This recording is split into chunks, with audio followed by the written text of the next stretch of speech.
How do Python string escape characters work? Have you ever tried to include a quote inside a string and ended up with an error? That's where escape characters come into play. In Python, escape characters are special sequences that help you include characters that are tricky to add directly into your strings. They start with a backslash, which tells Python to treat the next character differently. For example, if you want to insert a newline, you can use the escape character plus, and this will move the cursor to the next line in your output. Similarly, if you need to add a tab space, you can use +T. These escape characters make it easier to format your strings without causing any syntax errors. Now let's talk about quotes. If you want to include a double quote inside a string that is also enclosed in double quotes, you must escape the inner quotes. For instance, you can write, "TXT equals we are the so-called Vikings from the north." Without the backslashes, Python would think the inner quotes are the end of the string, leading to an error. Another common escape character is the backslash itself.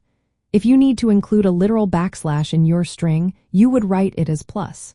This is particularly useful when dealing with file paths on Windows, where backslashes are standard. For example, you could write path equals C plus users plus name plus documents. There are other escape characters too. The carriage return plus R moves the cursor back to the beginning of the line, while +B represents a backspace, deleting the previous character.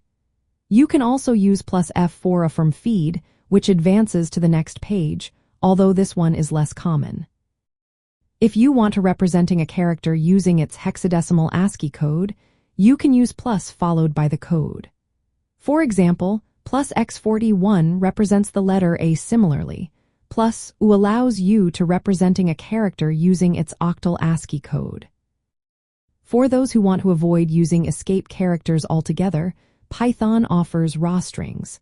By prefixing your string with R or R, you can treat backslashes literally. However, keep in mind that raw strings cannot end with an odd number of backslashes. In summary, escape characters are essential for working with strings in Python. They help you avoid errors and allow for more complex text data. Understanding how to use them effectively will make your programming experience smoother and more enjoyable.